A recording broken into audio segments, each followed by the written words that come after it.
All right, so in the next part of our urinalysis lab, we're going to test for the presence of sugar in our urine samples. And specifically, the sugar we're going to be testing for is glucose. And the way we're going to be testing for glucose is we're going to be using Benedict's reagent. If you remember back to the carbohydrate lab, the way that we can test for the presence of a reducing sugar is by using Benedict's reagent, because in the presence of a reducing sugar, the copper in the Benedict's reagent turns from a blue to a reddish brownish color associated with the solution. So that's what we're going to be doing with the urine samples.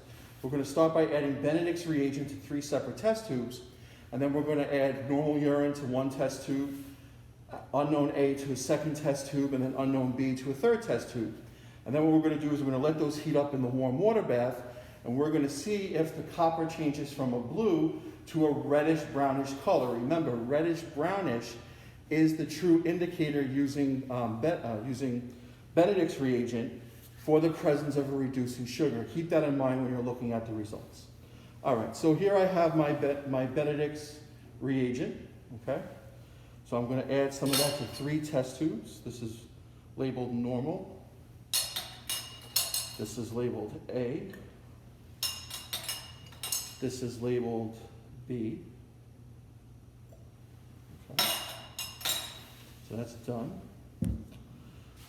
Take my normal urine sample and add that to the right test tube. And we're going to mix these all up before we put them in the water bath. All right, so here's unknown A. And then here's unknown B.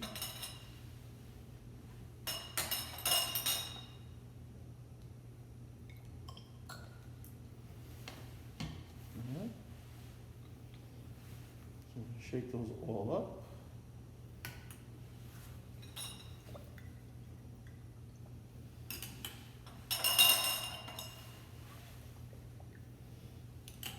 All right, so we're going to let those heat up for a few minutes.